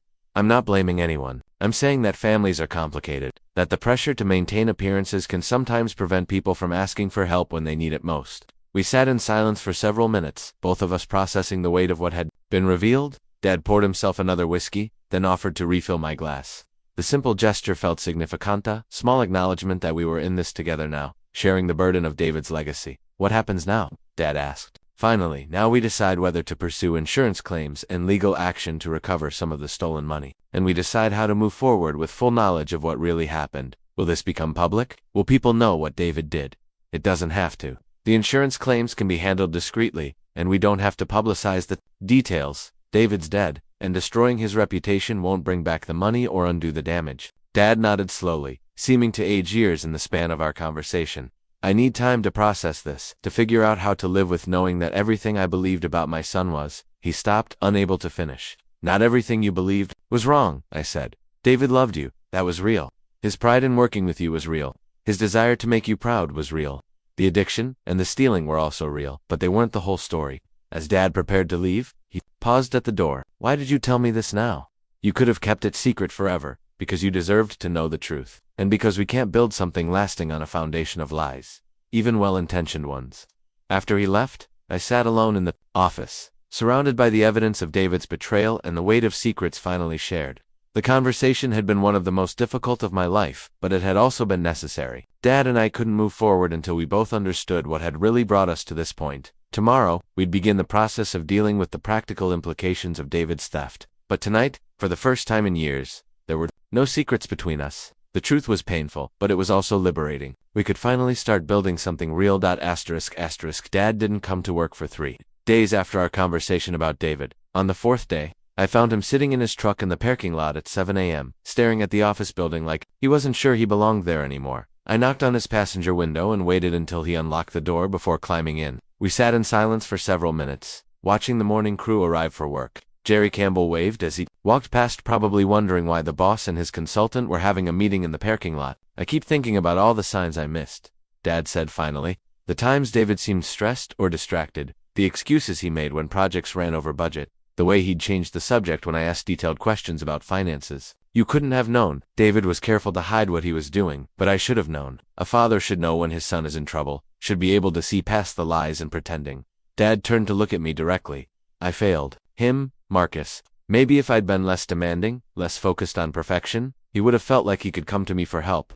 I'd been thinking about the same questions since revealing David's secrets. The pressure Dad had put on both of us to live up to his expectations had affected us in different ways. I'd rebelled and left, while David had tried to maintain the facade even when it was destroying him. Maybe, I said. But you can't take responsibility for choices David made as an adult. He had options. He could have told you about the gambling problem, could have asked for help, could have gotten treatment. Instead, he chose to steal and lie. I made it hard for him to disappoint me. I made it clear that failure wasn't acceptable, that the Thornfield name meant everything. Dad's voice was heavy with regret. Look what that pressure did to both my sons. One left because he couldn't meet my expectations, and the other destroyed himself trying to maintain them. The conversation was moving into territory I'd been avoiding for months. The deeper family dynamics that had shaped both David's choices and my own. It was easier to focus on business problems and financial solutions than to examine the emotional patterns that had driven us all apart. Why was it so important to you? I asked. The perfection, the success, the family legacy. Dad was quiet for a long time, watching workers file into the office building. When he spoke, his voice carried a weight I'd never heard before. My father built houses during the Depression, he said. Good houses. But he never made much money, because he was too honest, too unwilling to cut corners or charge what his work was really worth. We were poor. Marcus really poor. Some nights we went to bed hungry because Dad had given a client a break on a bill they couldn't afford to pay. This was family history I'd never heard before. Dad rarely talked about his childhood, and when he did, it was usually to make a point about the value of hard work or the importance of financial responsibility. When I started this company, I swore I'd never let my family struggle the way we did. I'd build something successful, something that could provide security for generations.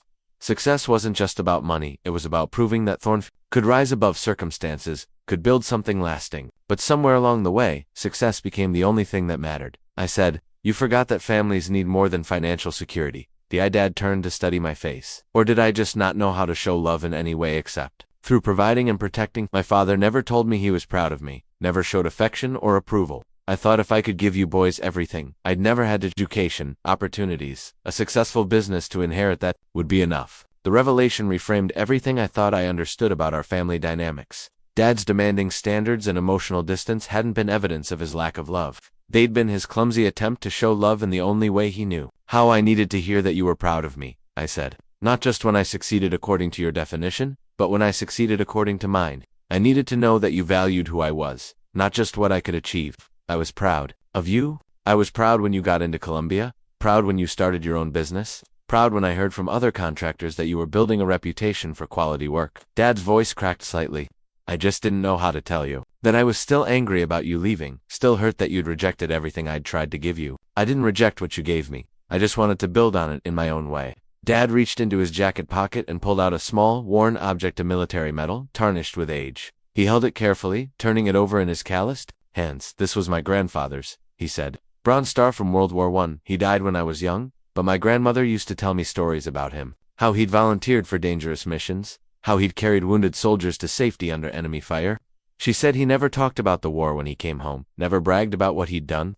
He just went to work every day and took care of his family. Why are you showing me this? Because it's the only thing I have left of a man who understood something I'm just learning. That real strength isn't about being perfect or successful or impressive. It's about doing what's right, even when it's difficult. About taking care of the people you love, even when they can't appreciate it. Dad handed me the medal, and I felt the weight of 3 generations of family history in my palm. Your grandfather, my father, never understood that. He thought strength meant never showing weakness, never admitting mistakes, never asking for help. I spent my whole life trying to be strong the way he defined it, and I passed that same impossible standard on to you and David. The pieces of our family puzzle were finally falling into place. Dad's emotional distance, his impossible standards, his inability to show approval, they weren't character flaws but learned behaviors, passed down through generations of men who'd confused emotional stoicism with strength.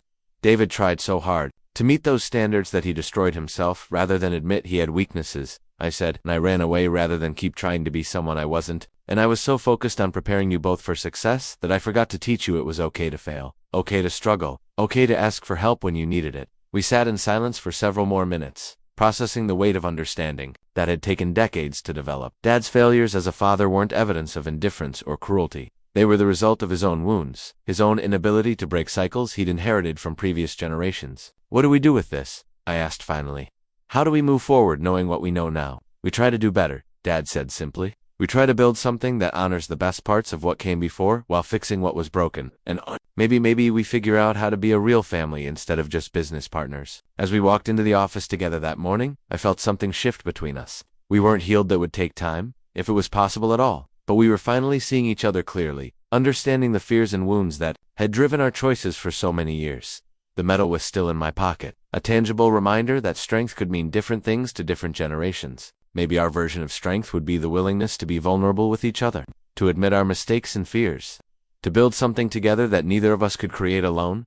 For the first time in 15 years, that possibility didn't seem impossible. The Westchester Community Center project came to us 6 months after Dad and I had begun rebuilding our relationship. The client was a nonprofit organization that had purchased an abandoned warehouse with the vision of converting it into a multi-purpose facility serving underprivileged families in the area. Their budget was limited, their timeline was aggressive, and their needs were complex. Exactly the kind of challenging project that would test whether our new partnership could work in practice. The initial meeting took place in the warehouse itself, a cavernous space with good bones but decades of neglect. The director, Maria Santos, walked us through her vision: child care facilities, adult education classrooms, a commercial kitchen for community meals, offices for social services, and a large multi-purpose room that could host everything from job fairs to Quincy-era celebrations. We need someone who understands that this isn't just about building space, Maria explained as we stood in the echoing main room. This is about creating a place where families can find hope, where children can be safe, where community can happen. We need partners who believe in that vision. I looked at Dad,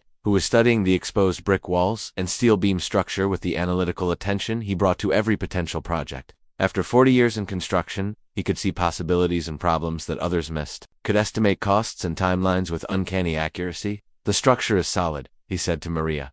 Good bones, as you said.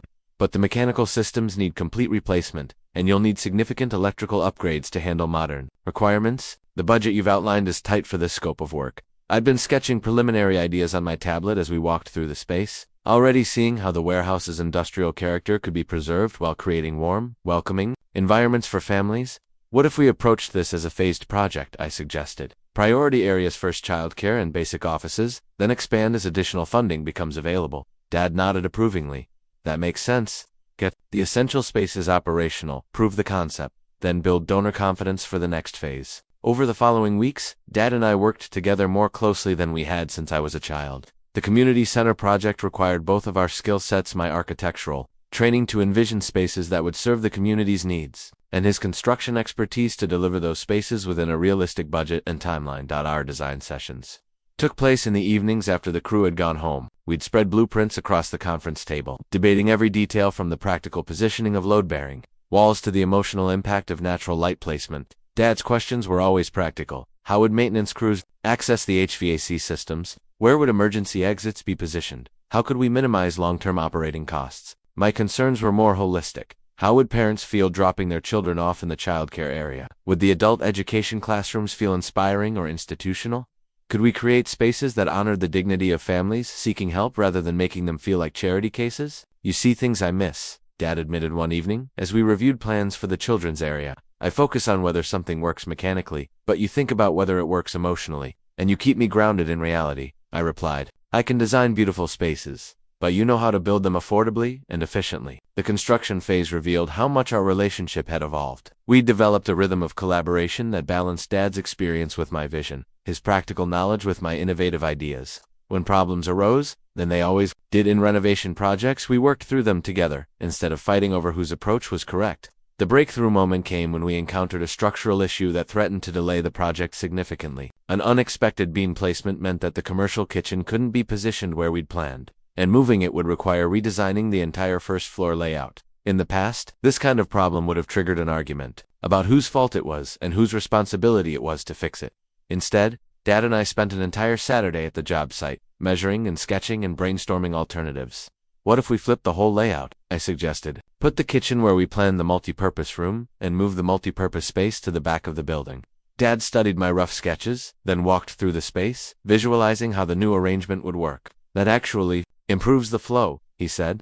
Kitchen closer to the delivery entrance, multi-purpose room with better acoustics away from street noise. And if we add clerestory windows along the back wall, the multipurpose room gets better natural light than the original design. Clerestory windows will add cost, but they'll save money long-term on lighting and create a more inspiring space. Sometimes spending a little more upfront provides value for decades. Dad considered this, then nodded. You're right. Maria's vision deserves that level of thoughtfulness. The community center opened 9 months after we'd started construction, on budget and ahead of schedule. The opening celebration was held in the multipurpose room, which was filled with families from the neighborhood, local politicians, donors, who'd supported the project, and construction workers who'd taken pride in building something meaningful. Maria Santos gave a speech about how the center would transform lives, about creating opportunities for children and families who'd been forgotten by other institutions. She thanked the architects and builders who'd understood that this project was about hope, not just square footage.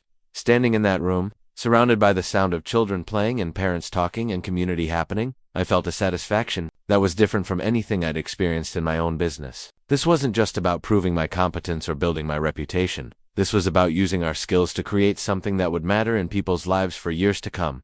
After the celebration, Dad and I sat in his truck in the parking lot, watching families stream out of the building we'd helped create. The autumn evening was crisped, and light from the new LED fixtures spilled warm yellow rectangles onto the sidewalk. This felt different, Dad said. Different from commercial projects or custom homes. More important somehow. Because it was important, we didn't just build a facility. We helped create a place where community can happen.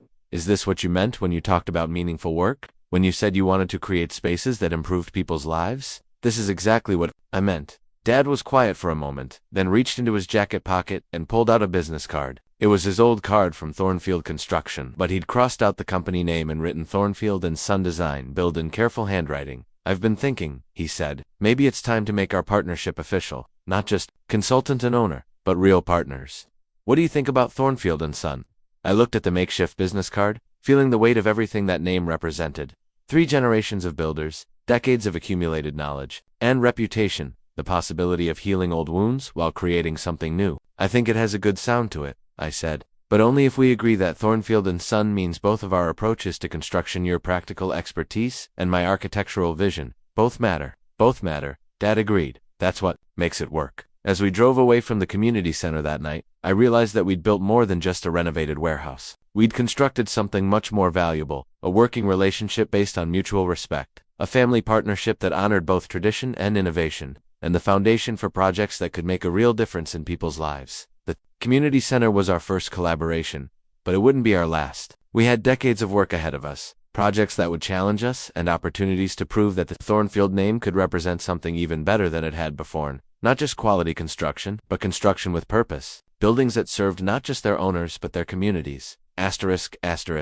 The new family portrait was taken on a Saturday afternoon in November, almost 2 years after I'd bought back Thornfield Construction. We gathered at my house in Stamford, the first home I'd designed and built for myself, with wide windows that let in afternoon light and built-in bookshelves that held both architectural texts and DAJ's collection of construction industry magazines. My wife Sarah was there, the woman I'd married 3 years earlier after meeting her at a community planning meeting. She was a social worker who understood the importance of spaces that served people's emotional as well as physical needs. Our 6-month-old daughter Emma, named after David's daughter, a gesture that had moved Dad to tears, slept peacefully in Sarah's arms. Dad sat beside them, looking more relaxed than I'd seen him in years. The weight of grief and financial stress had lifted gradually as we'd rebuilt the company and our relationship. He'd moved into a smaller house, closer to the office, started taking weekends off occasionally, and begun talking about someday teaching his granddaughter the basics of construction, the way he'd once taught David and tried to teach me. Jennifer was there too, with her daughter Emma, now 6 years old, and fascinated by the idea that she had an uncle she'd never known about. The two families had reconnected slowly, carefully, as Jennifer processed her own complicated feelings about David's secrets and the family dynamics that had kept us apart for so long. Uncle Marcus, young Emma said, as the photographer set up his equipment. Daddy says you and Granddad build houses together. Now that's right, I said, kneeling down to her level. We're partners. Did you build this house? I did. Would you like to see the plans? I pulled out the original blueprints for my house, spreading them on the dining room table as Emma studied the lines and symbols with intense concentration. She traced the outline of rooms with her small finger, asking questions about why walls went in certain directions and how the architect knew where to put windows. Could I be an architect someday? She asked. You could be anything you want to be, I told her. Architect, contractor, engineer, or something completely different. The important thing is finding work that makes you happy and helps other people. Dad watched this exchange with a soft expression I'd rarely seen before. Later, as we were reviewing the photographer's digital previews, he pulled me aside. "You're good with her," he said. "Patient, encouraging. You explain things without talking down to her. She's smart and curious. Those are good qualities too. Nurture? I wasn't very good at that with you boys. The nurturing part. I was better at correcting and criticizing than encouraging and supporting. You were doing your best with what you knew then. And you're doing better now." It was true. Dad's relationship with young Emma was markedly different from his approach to parenting David and me. He listened to her questions without judgment, praised her curiosity rather than demanding perfection, and seemed to understand that childhood was meant to be explored rather than conquered. The changes in Dad weren't just evident in his grandparenting style. At work, he'd become more collaborative, more willing to admit when he didn't know something, more interested in understanding different perspectives rather than imposing his own.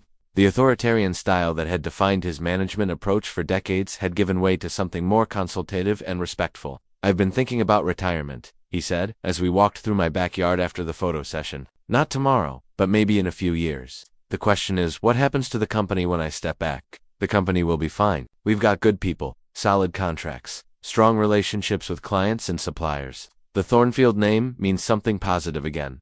That's not what I'm worried about. I'm worried about whether we can maintain what we've built together. Partnership, the approach to projects, the emphasis on quality and community service. I don't want it to revert to just another construction company after I'm gone." I understood his concern. Our collaboration had been built on hard-won mutual respect and shared values. Maintaining that culture would require intentional effort and clear communication about what the company stood for. "What if we formalized it?" I suggested. "Wrote down our principles, our approach to client service, our commitment to community. Projects created a mission statement that could guide future decisions." A mission statement. That sounds pretty corporate for a construction company. It doesn't have to be corporate speak. It could just be a clear explanation of what we believe and how we work. Something new employees could read to understand what makes Thornfield and Son different. Over the following weeks, we spent evening hours crafting language that captured our approach to construction and client service. The process was more difficult than I'd expected, translating intuitive values into concrete words. Finding language that was specific enough to be meaningful but flexible enough to guide future decisions. The mission statement we eventually developed was simple but comprehensive. Thornfield and Son Design Build creates spaces that improve lives and strengthen communities. We believe that quality construction requires both technical expertise and emotional intelligence. That successful projects serve not just their owners but their neighborhoods. And that building things that last requires partnerships based on trust, respect, and shared values. But more important than the formal language was the conversation. It represented two generations of builders agreeing on what mattered most. What principles would guide our work, what legacy we wanted to leave. The mission statement was really a peace treaty, a formal end to the conflicts that had divided our family for so many years. The healing process hadn't been linear or easy. There were still moments of tension, disagreements about project approaches, old patterns of communication that required conscious effort to change, but there was also a fundamental shift in how we related to each other. From adversaries protecting our positions to partners working toward common goals. Sarah often commented on how much Dad had changed since she'd first met him. "He's lighter, somehow," she said one evening, as we watched him play with baby Emma in our living room. "Like he's finally comfortable with who he is, instead of constantly trying to prove something." She was right. The driven, demanding man who dominated my childhood had evolved into someone more at peace with himself and his relationships. Accepting the truth about David had been painful, but it had also freed him from the impossible task of living up to an idealized memory. Understanding the generational patterns that had shaped his parenting had given him permission to try a different approach with his granddaughter and stepson. The most visible symbol of our family's healing was the new company sign that went up outside our office building. Thornfield and Son Design, Build and Clean. Modern lettering that honored tradition while suggesting innovation. Below the company name, in smaller type, was our mission statement and a line that Dad had insisted on. 3 generations of quality construction. It wasn't entirely accurate. I was only the second generation of Thornfields in the construction business, and baby Emma represented a potential third generation that might choose an entirely different path. But Dad's insistence on that line reflected his understanding that family legacies aren't just about bloodlines, they're about values passed down, lessons learned, and the choice to build on what came before while improving what can be made better. Standing in front of that sign on the day it was installed, Dad put his hand on my shoulder, a simple gesture that would have seemed unremarkable to anyone else, but carried the weight of years of distance finally bridged. "We did good work here," he said. And I knew he wasn't just talking about the construction company. ***, 5 years have passed since I bought Thornfield Construction, and as I sit in what was once my father's corner office, I find myself reflecting on the journey that brought us here. The company mission statement hangs framed on the wall next to photos of our completed projects, not just buildings, but homes where families have celebrated milestones, community centers where neighborhoods have found hope, and commercial spaces where small businesses have grown into success stories. Thornfield and Son Design Build has become something neither Dad nor I could have created alone. We've completed over 40 projects, from affordable housing developments that provide quality homes for working families to complex commercial renovations that preserve historic buildings while adapting them for modern use. Our approach combining architectural vision with construction expertise, prioritizing community impact alongside profit margins, has earned recognition from industry organizations and, more importantly, from the families and communities we serve. Dad officially retired 6 months ago, though he still comes to the office twice a week to review plans and offer advice. At 70, he's finally learned to trust that the company he spent 40 years building will continue to thrive without his constant oversight. His retirement party was held at the Westchester Community Center, surrounded by the families whose lives had been touched by our collaborative work. The transition has been smoother than either of us expected. The principles we established during our reconciliation: respect for different perspectives, commitment to quality over quick profit, emphasis on projects that serve broader community needs, have become embedded in the company culture. New employees understand from their first day that Thornfield & Son represents more than just construction services. We're partners in helping people realize their dreams of home and community. Young Emma, now 11, still visits the office occasionally after school. She's become fascinated by the engineering aspects of construction, asking detailed questions about structural loads and foundation design that suggests she might follow some version of the family path. But I'm careful not to push, remembering how Dad's expectations had shaped and sometimes damaged both David and me. If Emma chooses construction, it will be because the work speaks to her, not because she feels obligated to continue a family tradition. The truth about David's embezzlement never became public knowledge. We recovered some of the stolen money through insurance claims and legal actions, but more importantly, we used the lessons from his tragic choices to build better systems and safeguards. The company now has transparent financial controls, regular audits, and a culture where asking for help is seen as strength rather than weakness. Dad and I have never discussed whether David's daughter should know the truth about her father's struggles. Jennifer has chosen to preserve his memory as a loving father who worked hard but died too young, and we've respected that decision. Some secrets are too painful to serve any constructive purpose, and protecting a child's relationship with her deceased father's memory seems more important than historical accuracy. The personal relationship between Dad and me continues to evolve. We'll never have the easy closeness that some fathers and sons enjoyed. Too much hurt and too many years of distance created patterns that can't be entirely erased. But we have something valuable: mutual respect, shared purpose, and the satisfaction of having built something meaningful together despite our complicated history. Sarah and I are expecting our second child, a son we plan to name David, not after my brother, but after Dad's middle name, honoring the man who learned to be a better father to his granddaughter than he'd been able to be to his own sons. Dad cried when we told him, understanding the gesture as the forgiveness and fresh start was meant to represent.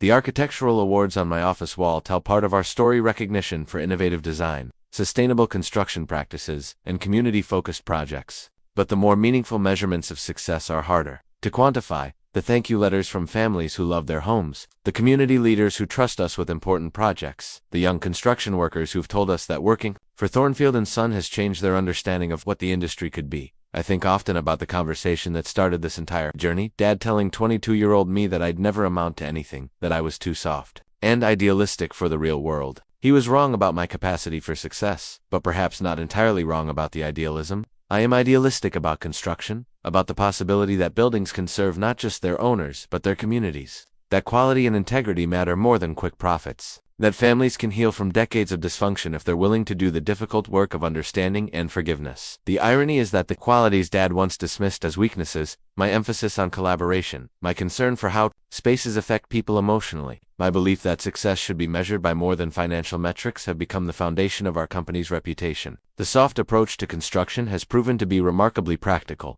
leading to stronger client relationships, better project outcomes, and more sustainable business growth. Frank DeLuca, my old partner and closest friend, often jokes that I've become the establishment I once rebelled against. There's truth to that observation. Thornfield & Son is now one of the region's most respected construction companies, with the kind of reputation and client relationships that Dad always valued. But I hope we've also proven that success doesn't require sacrificing principles or treating employees as expendable resources. The family photos on my desk tell a story of healing across generations. The formal portrait from my childhood, where Dad's hand rested on David's shoulder while I stood slightly apart, has been joined by more recent pictures, Dad teaching young Emma how to read blueprints, Sarah and me with baby Emma in front of the house I designed for our family. The entire extended family gathered at the community center we built together. These images represent more than just family milestones. They document the possibility of redemption, the potential for relationships to evolve beyond their original patterns, the hope that each generation can learn from the previous one's mistakes while building on its strengths. As I prepare to leave the office this evening, I walk past the conference room where Dad and I spent countless hours learning to work together, past the project photos that document our collaborative achievements, past the mission statement that formalized our shared values. The building is quiet now, but tomorrow it will again fill with the sounds of people planning projects that will improve communities and strengthen families. The construction industry that shaped my childhood was often seen as purely transactional building, providing services for clients willing to pay for them. But our experience has proven that construction can be relational, that the best projects emerge from partnerships based on trust and shared vision, that buildings designed and constructed with care become foundations for lives well lived. Dad said I'd never succeed, and in the narrow terms he understood at the time, perhaps he was right. I didn't succeed at becoming the tough, uncompromising businessman he thought the construction industry required. Instead, I succeeded at something different, creating a company that values both excellence and integrity, that serves both individual clients and broader community needs, that proves business success and social responsibility can work together rather than in opposition. The Thornfield name will continue beyond my generation, though I can't predict what form that continuation will take. Young Emma might become an engineer or architect, or she might choose an entirely different path.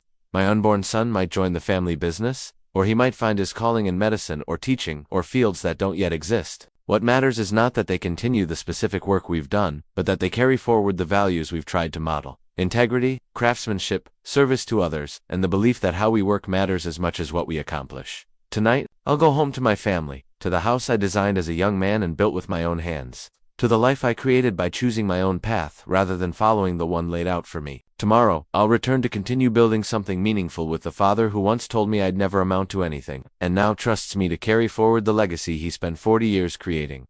The greatest construction project of my life hasn't been any single building or development, it's been the reconstruction of my relationship with Dad, the restoration of our family's capacity for love and respect, the creation of a business that serves purposes larger than profit. These achievements can't be measured in square footage or dollar amounts, but they represent the most important work I've ever done. Dad was wrong about my chances for success, but he was right about one thing: the construction industry is demanding, requiring strength and perseverance, and the ability to build something lasting from raw materials and careful planning. I've learned that those raw materials include not just lumber and steel and concrete, but also forgiveness and understanding, and the willingness to risk everything for the chance to create something meaningful. Looking back on this journey, I realized that success isn't just about proving wrong the people who doubted you. It's about building something valuable from the foundation of those doubts, using setbacks as opportunities for growth, and discovering that the most rewarding victories are often the ones that create space for others to succeed as well. The boy who drew houses in his bedroom grew up to design and build homes that shelter families, communities that serve neighborhoods, and relationships that span generations. Not because his father believed in him, but because he learned to believe in himself and, eventually, to help his father believe in possibilities neither of them had originally imagined. That's a legacy worth building.